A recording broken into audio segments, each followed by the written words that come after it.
नमस्कार मेरे प्रिय दोस्तों, राधे राधे दोस्तों। एक बार फिर से स्वागत है आप सभी दोस्त बंधुओं का हमारे चैनल इंडियन झारखंड न्यूज 99 में। दोस्तों, एक बार माता लक्ष्मी क्षीर सागर में भगवान विष्णु के पैर दबा रही थी तो पैर दबाते दबाते माता लक्ष्मी ने भगवान विष्णु से कहा, हे प्रभु, आज मेरे मन में 3 प्रश्न उठ रहे हैं। यदि इन 3 प्रश्नों के उत्तर देकर आप मुझे संतुष्ट करेंगे तो मेरे मन को बहुत शांति मिलेगी। तब भगवान विष्णु कहते हैं, हे देवी, आखिर तुम्हारे कौन से 3 प्रश्न हैं? तो माता लक्ष्मी कहती है, हे प्रभु, वह कौन सी स्त्री होती है जिसके भाग्य में संतान सुख नहीं होता है? दूसरा प्रश्न है कि कौन सी स्त्री समय से पहले विधवा होती है? और मेरा तीसरा प्रश्न है कि कौन सा श्रृंगार करने से स्त्री को स्वर्ग में स्थान प्राप्त होता है? दोस्तों, तब भगवान विष्णु कहते हैं कि हे लक्ष्मी, यह तुम्हारे तीनों प्रश्न बहुत ही ज्यादा महत्वपूर्ण है। जो भी व्यक्ति इन तीनों प्रश्नों के उत्तर समझकर इस पर्याप्त ज्ञान को अपने जीवन में उतार लेता है, उसे जीवन में सुख की प्राप्ति होती है। दोस्तों, भगवान विष्णु कहते हैं, हे देवी लक्ष्मी, अब मैं तुम्हें तुम्हारे तीनों प्रश्नों के उत्तर एक छोटी सी कहानी के माध्यम से देने वाला हूँ। इस कहानी के माध्यम से तुम अपने तीनों प्रश्नों के उत्तर ठीक तरह से समझ पाओगी, परंतु मेरी एक शर्त है, जब तक मैं कहानी सुनाऊं तब तक तुम्हें इस कहानी को ध्यान से सुनना है। तो माता लक्ष्मी कहने लगी, प्रभु, मैं आपको वचन देती हूँ कि इस कथा को मैं पूरे मन और लगन से सुनूंगी। आप कृपया उस कथा को आरंभ करें। तो दोस्तों, आप सभी से एक विनती है कि आप भी इस कथा को पूरा जरूर सुने। इसे आधा अधूरा सुनना पाप माना जाता है। कथा शुरू करने से पहले कमेंट में जय माँ लक्ष्मी और जय श्री हरि विष्णु अवश्य लिखें, साथ ही को लाइक करना ना भूले। तो चलिए आरंभ करते हैं। प्रिय बंधु, भगवान विष्णु कहते हैं, हे लक्ष्मी, किसी राज्य में एक छोटा सा नगर था। उस नगर में एक सेठ रहता था। उस सेठ के 2 बेटे थे और सेठ के बेटों की शादी भी हो चुकी थी। सेठ की पत्नी और सेठ के बड़े बेटे दोनों का ही स्वभाव दुष्ट प्रवृत्ति का था। इसलिए सेठ की पत्नी अपने बड़े बेटे की पत्नी से बहुत ही ज्यादा प्यार करती थी, मगर छोटे बेटे की पत्नी जो थी वह बड़े ही अच्छे स्वभाव की थी और वह एक पतिव्रता स्त्री भी थी और पूरे घर का सारा कामकाज भी वह अकेले ही करती थी। इतना कुछ होने पर भी सेठ की पत्नी और बड़े बेटे की पत्नी छोटी बहू का हमेशा ही अपमान करती रहती थी। दोस्तों, भगवान विष्णु कहते हैं, हे लक्ष्मी, सेठ के बड़े बेटे की बहू को एक बेटा था और छोटी बहू को एक पुत्री थी। सेठ की पत्नी हमेशा पुत्र को लेकर छोटी बहू को ताना मारती रहती थी, लेकिन वह क्या कर सकती थी, वह हमेशा उनके ताने सुनती रहती थी। दोस्तों, तब भगवान विष्णु कहते हैं, हे लक्ष्मी, अब मैं तुम्हें छोटी बहू की कहानी अच्छे तरीके से समझाता हूँ। इस कहानी से तुम्हें तुम्हारे पहले प्रश्न का उत्तर प्राप्त होगा। तुम्हारा पहला प्रश्न था कि कौन सी स्त्री के भाग्य में पुत्र की प्राप्ति नहीं होती है। तब भगवान विष्णु कहते हैं, देवी, उस सेठ की जो पत्नी थी वह पहले से ही बड़े ही दुष्ट स्वभाव की थी। उसके कुटिल भाव से सभी घर वाले बहुत ही ज्यादा परेशान थे, परंतु अपनी सीधी साधी छोटी बहू को वह कुछ ज्यादा ही परेशान करती रहती थी। उसको सताने में उसको बहुत ही ज्यादा आनंद आता था। सेठ के छोटे बेटे की पत्नी का नाम सुकन्या था। बेचारी सुकन्या सुबह जल्दी उठ कर के अपने कामकाज में जुट जाती थी। इतना करने पर भी सेठ की पत्नी की निगाहों में सुकन्या हमेशा खटकती रहती थी। एक दिन की बात है, सुकन्या घर में झाड़ू लगा रही थी तो सेठ की पत्नी बोली कि तेरे हाथ में जान नहीं है क्या? तू जल्दी जल्दी झाड़ू लगा, मैं मंदिर जा रही हूँ। मेरे लौटकर आने से पहले तू भोजन बनाकर तैयार रखना और आते ही मैं उस भोजन को ग्रहण करूँगी। और सुन, अन्न का एक दाना भी बर्बाद ना हो पाए। बेचारी सुकन्या करती भी तो क्या, वह अपनी सास की बातों को सुनती रही। तब घर की सफाई करने के बाद सुकन्या खाना बनाने में लग गई। खाना बनाते समय वह मन में सोच रही थी कि मैं इतना काम करने के बाद भी एक पल के लिए चैन की सांस नहीं ले पाती हूँ और मेरी सांस हर समय मेरे काम में कोई ना कोई गलती निकालती रहती है। सुकन्या यह सब सोच ही रही थी, जितने में दरवाजा खटखटाने की आवाज आई तो सुकन्या ने सोचा कि अभी तो भोजन तैयार ही हुआ है, लगता है मेरी सासू माँ आज जल्दी ही लौट आई है। जब सुकन्या ने दरवाजा खोला तो उसने क्या देखा कि बाहर दरवाजे पर एक सन्यासी महात्मा खड़े हैं। दोस्तों, वह साधु महाराज सुकन्या से कहता है कि बेटी तेरा सुहाग अमर रहे, बाबा को कुछ भोजन करा दे, मुझे बड़ी तेजी से भूख लग रही है। दर्शकों, भगवान विष्णु कहते हैं कि लक्ष्मी सुकन्या बहुत सुशील और संस्कारी थी। उसने सोचा कि साधु महाराज को भोजन करा तो दूं, परंतु यदि मेरी सांस आ गई तो मेरी खैर नहीं। फिर कुछ देर सोच विचार करने के बाद में उसने सन्यासी को भोजन करने के लिए अंदर आने को कहा और उसी समय सुकन्या के मन में विचार आया कि सांस से डरना कैसा, यदि मेरी सांस आ भी जाएगी और मुझसे कुछ कहेगी तो मैं उनसे कह दूंगी कि मैं अपने हिस्से का भोजन इन महात्मा को दे रही हूँ। भगवान विष्णु कहते हैं, हे लक्ष्मी। फिर ऐसा सोच करके सुकन्या साधु को अंदर ले गई और अतिथि धर्म का पालन करते हुए उस साधु को भोजन कराने लगी। अभी साधु भोजन कर ही रहा था कि सुकन्या की सांस आ गई और फिर साधु को घर के अंदर बैठा भोजन करते देख करके उसका गुस्सा 7वें आसमान पर जा चढ़ा और एकदम से साध महाराज से कहने लगी, यहाँ पर क्या किसी प्रकार का भंडारा या दावत नहीं चल रही है, जो तो राह चलते भिखमंगों को घर में बिठाकर खिला रही हो। सुकन्या ने अपनी सांस को रोकने की बहुत कोशिश की, परंतु उस दुष्ट स्त्री ने सन्यासी को धक्के मारकर घर से बाहर निकाल दिया और उसका खाना उठाकर फेंक दिया। अब उसका क्रोध सुकन्या पर टूटा और कहने लगी, अरे दुष्ट औरत, मैंने तुझे कहा था कि अन्न का एक दाना भी बर्बाद नहीं होना चाहिए, लेकिन तूने क्या किया, उस भिखमंगे को इतना सारा भोजन दे दिया। दोस्तों, भगवान विष्णु कहते हैं, हे लक्ष्मी। सुकन्या डरती हुए बोली, सासू माँ, मैंने सन्यासी को अपने हिस्से का भोजन दिया है, इसमें आखिर इतना गुस्सा होने की क्या बात है। द्वार पर आए अतिथियों को कभी खाली हाथ नहीं भेजते हैं, ऐसा शास्त्र कहते हैं।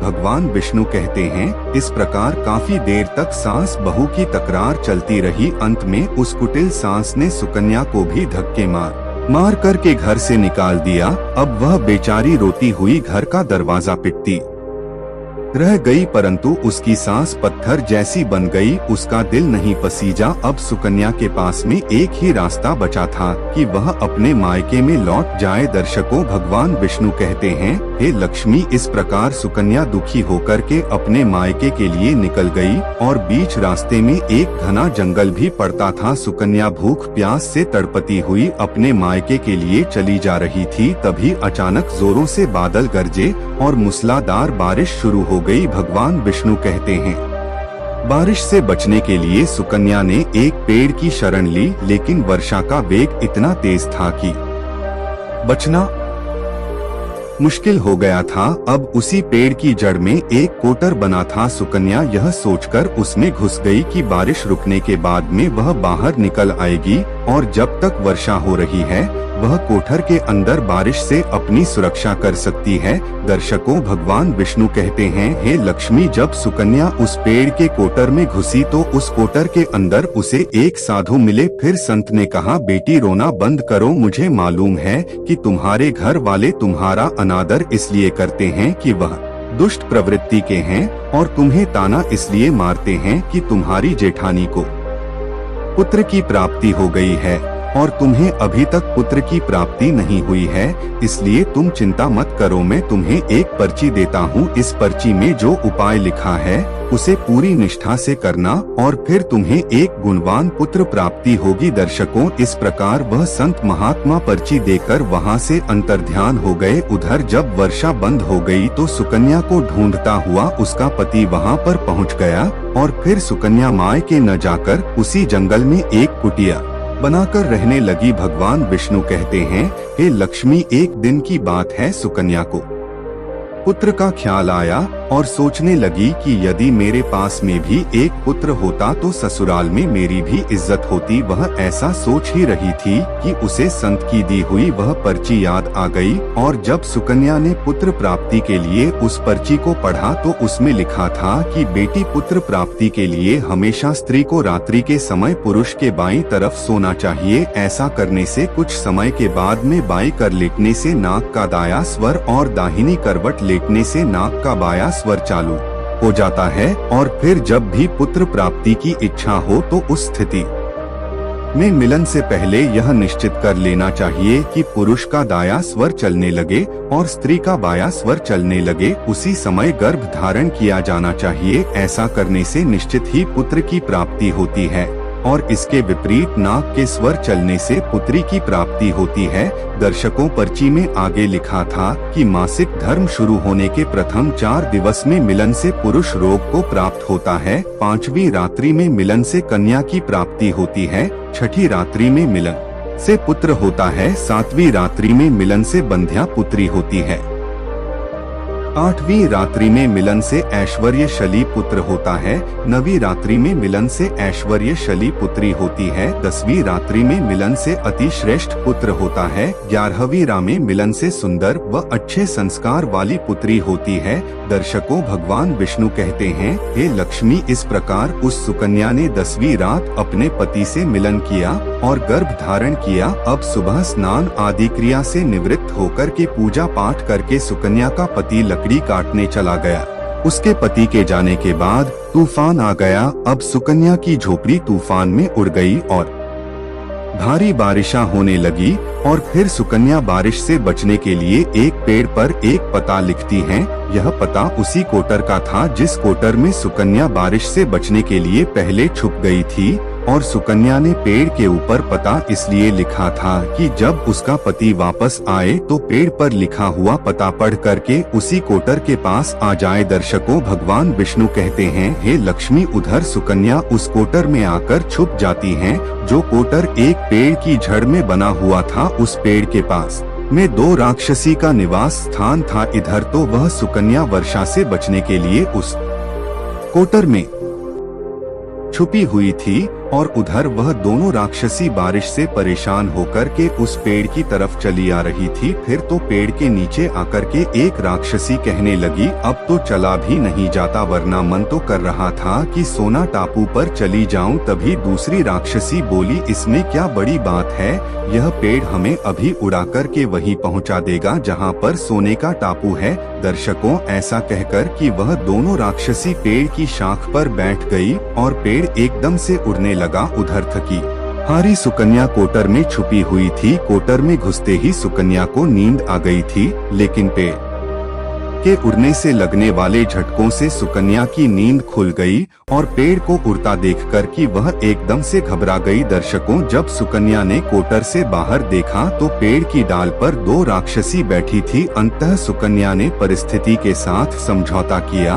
और सोचा कि जो होगा अच्छा ही होगा। फिर कुछ देर की उड़ान के बाद में वह पेड़ एक सोना टापू पर पहुंच करके उतर गया। उधर दोनों राक्षसी को भूख लग रही थी, इसलिए वह दोनों शिकार की तलाश में निकल गई। भगवान विष्णु कहते हैं, हे लक्ष्मी, उन दोनों राक्षस सके जाने के बाद में सुकन्या कोटर से बाहर निकली और उसने चैन की सांस ली। अब जैसे ही सुकन्या ने सोना टापू पर फैली रेत को देखा तो एकदम से अचंभित में पड़ गई कि यह रेत तो चमचमा रही है, और जैसे ही सुकन्या ने रेत को हाथों में उठाया तो एकदम से चिल्लाने लगी, अरे यह तो सोने की रेत है। और फिर सुकन्या ने अपनी साड़ी की आंचल में वह जितनी रेत बांध सकती थी उसने बांध ली और पुनः आकर के उसी कोटर में छिप गई। दर्शकों, भगवान विष्णु कहते हैं, इधर तो सुकन्या का उस कोटर में वापस जाना हुआ, उधर दोनों राक्षसी पेड़ पर वापस आ गई और वह आपस में कहने लगी, आज तो भर पेट खाना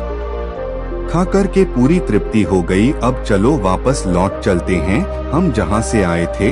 और फिर इस प्रकार थोड़ी देर में वह पेड़ उड़ करके उसी स्थान पर पहुंच गया जहां से वह पेड़ उड़ करके गया था। भगवान विष्णु कहते हैं, लक्ष्मी वह सुकन्या तब तक उसी कोटर में छुपी रही जब तक किसी कार्यवश वह राक्षस हंसी उस पेड़ से चली नहीं गई, और जैसे ही वह दोनों उस पेड़ से चली गई वैसे ही सुकन्या सोने की रेत लेकर करके उस कोटर से बाहर आ गई और मन में सोचने लगी कि इतना सारा सोना देख करके मेरी सासू माँ खुश हो जाएगी और अब मैं अपने ससुराल वापस जाऊंगी और अपनी सासू माँ को इतना सारा सोना दूंगी, फिर वह मुझसे कभी भी नफरत नहीं करेगी और मुझसे प्यार करने लगेगी। भगवान विष्णु कहते हैं, हे लक्ष्मी, इधर तो सुकन्या ऐसा सोच रही थी, तब तक सुकन्या का पति सुकन्या को ढूंढता हुआ उसी कोटर की तरफ आ जाता है और सुकन्या अपने पति को सारी बात बताती है और अपने पति के साथ वापस अपने ससुराल पहुंच करके अपनी सासू माँ से कहती है, देखो सासू माँ, मैं आपके लिए क्या लाई हूँ। और ऐसा कह करके वह सारा सोना अपनी सास को देती है और उसे सोना कैसे प्राप्त हुआ वह सारी घटना भी अपनी सास को बता देती है। भगवान विष्णु कहते हैं, सोना लेने के बाद में सुकन्या की सास एकदम से क्रोधित होकर के बोली, अरे मूर्ख औरत, तू बस इतना ही सोना लेकर आ गई, इतने सोने से क्या होगा, मैं होती तो बहुत सारा सोना लेकर आ जाती। फिर अपनी सास की बात सुन करके वह सुकन्या कहने लगी, माँ जी, हमारी 3-4 पीढ़ियों के लिए इतना सोना काफी है। तो सास कहने लगी, अरे मूर्ख, सोना भी काफी होता है क्या, जितना हो उतना ही कम है। अब देख, मैं जाऊंगी और कितना सोना लेकर आती हूँ। भगवान विष्णु कहते हैं, हे लक्ष्मी, सुकन्या ने अपनी सास को बहुत समझाया, परंतु उस लालची दुष्ट स्त्री के समझ में एक भी बात नहीं आई। उसने सुकन्या की एक भी बात नहीं सुनी और जाकर के उसी पेड़ के कोटर में बैठ गई। उधर वह दोनों राक्षसी जैसे ही पेड़ पर आई तो एकदम से वह पेड़ उड़ने लगा। इधर तो पेड़ उड़ता हुआ जा रहा था, उधर वह सुकन्या की सास मन ही मन में बहुत खुश हो रही थी कि आज मैं बहुत सारा सोना एक साथ फटर के लाऊंगी। भगवान विष्णु कहते हैं, इधर तो सुकन्या की सास अपने मन में खुशियां मना रही थी। उसी समय एक राक्षसी कहने लगी, चलो आज स्वर्ण द्वीप पर ना चलकर के मत्स्य द्वीप पर चलते हैं, आज मछलियां खाने का बहुत मन कर रहा है। और फिर जैसे ही राक्षस ने मछली खाने का मन बनाया वैसे ही वह पेड़ मत्स्य द्वीप की तरफ उड़ चला। भगवान विष्णु कहते हैं, हे लक्ष्मी, इस प्रकार राक्षस की बात सुनकर के कोटर में बैठी वह लालची स्त्री स्वयं पर संयम नहीं रख सकी और एकदम से बोल पड़ी, अरे तुम सोना टापू क्यों नहीं जा रही हो, मत्स्य द्वीप मत जाओ, सोना टापू पर चलो। अब जैसे ही उस लालची स्त्री इतनी आवाज दी तो राक्षस में कोई जरूर छिपा बैठा है और उन्होंने एकदम से जैसे ही कोटर में प्रवेश किया और फिर जैसे ही उन दोनों राक्षस लालची स्त्री को देखा तो एकदम से उसे उठा करके पेड़ से नीचे फेंक दिया और धरती पर गिरते ही उस लालची स्त्री की मौत हो गई। अब जैसे ही सूचना उसके घर वालों को मिलती है तो उस स्त्री का पति यानी सुकन्या का ससुर सुकन्या के पास जाता है और उससे कहते हैं, बेटी, मैं तो उसे पहले से ही समझाता था कि तू ऐसा काम मत कर, कभी भी किसी को लालच नहीं करना चाहिए और बहुएं बेटी की तरह होती हैं, उनको प्यार देना चाहिए, मगर उसने मेरी एक भी बात नहीं मानी और उसे उसके कर्मों का फल आज मिल गया। भगवान विष्णु कहते हैं, हे लक्ष्मी, उधर सुकन्या या अपने पति के साथ में सुखपूर्वक जीवन यापन करने लगी। फिर कुछ समय गुजरने के बाद में सुकन्या को एक गुणवान पुत्र की प्राप्ति हुई और पुत्र की प्राप्ति के बाद सुकन्या की खुशी का ठिकाना नहीं रहा और वह भगवान का शुक्रिया करने लगी। उधर सेठ के बड़े बेटे की बहू जो हमेशा सुकन्या को पुत्र को लेकर ताने मारती रहती थी, जब सुकन्या को पुत्र की प्राप्ति हो गई और उसे धन भी प्राप्त हो गया, उधर सेठ के बड़े बेटे और बहू के दिन गरीबी में गुजरने लगे तो सेठ की बड़ी बहू जाकर के सुकन्या के आगे हाथ जोड़ करके अपनी गलती के लिए माफी मांगने लगती है। सुकन्या एक बहुत ही दयावान स्त्री थी और बहुत ही मधुर संबंध वाली स्त्री थी, इसलिए वह अपनी जेठानी को माफ कर देती है और वह जो भी सोना लेकर आई थी उसमें से कुछ सोना वह अपनी जेठानी को भी दे देती है। इस प्रकार वह पूरा परिवार अच्छे से जीवन यापन करने लगता है। भगवान विष्णु कहते हैं, लक्ष्मी इस प्रकार जब समय धीरे धीरे सुखपूर्वक व्यतीत होने लगा तो सेठ की बड़ी बहू का जो पुत्र था वह अवगुण था, इसलिए उसने सारा धन अवगुणों में बर्बाद कर दिया, और सुकन्या को जो पुत्र हुआ था वह बहुत ही गुणवान था। वह अपने जीवन में इतना आगे बढ़ा कि उसने अपने माँ बाप का नाम रोशन कर दिया। और फिर जब सुकन्या और उसकी जेठानी का जीवन समाप्त हुआ तो सुकन्या को स्वर्ग की प्राप्ति हुई और उसकी जेठानी को नरक में स्थान मिला। भगवान विष्णु कहते हैं, लक्ष्मी तुम्हारा पहला प्रश्न था कि कौन सी स्त्री के भाग्य में पुत्र नहीं होता, तो समझ लो संत के द्वारा दिए गए पचे के विपरीत जो कार्य करते हैं उनके भाग्य में पुत्र योग नहीं होता। लक्ष्मी तुम्हारा दूसरा प्रश्न था कि कौन सा गहना पहनने से स्त्री या पुरुष की दर्दनाक मौत होती है, तो समझ लो वह है लालच रूपी गहना जो सेठ की पत्नी ने पहना था और खूब सारा सोना लाने के लालच में कोटर घुस गई और राक्षसों द्वारा नीचे फेंक दिए जाने के कारण सेठ की पत्नी दर्दनाक मौत हो गई। इसलिए लालच रूपी गहना कभी नहीं पहनना चाहिए। लक्ष्मी अब तुम्हारा तीसरा प्रश्न था कि कौन सा श्रृंगार करने से स्त्री को स्वर्ग में स्थान मिलता है, तो वह चरित्र रूपी श्रृंगार यानी कि चरित्रवान और पतिव्रता स्त्री सेठ की छोटी बहू सुकन्या की तरह मृत्यु के बाद स्वर्ग में जाती है। इसलिए हर विवाहित स्त्री को पतिव्रता और चरित्रवान होना चाहिए। दोस्तों, आपको यह कहानी कैसी लगी कृपया हमें कमेंट में जरूर बताएं। अगर आपको कहानी पसंद आई हो तो अपने मित्र बंधुओं के साथ जरूर शेयर करें। आशा करते हैं यह जानकारी आपको अच्छी लगी हो। अधिक धार्मिक जानकारी के लिए हमारे चैनल इंडियन झारखंड न्यूज 99 को सब्सक्राइब करें और हमसे जुड़े रहे। आप सभी का धन्यवाद।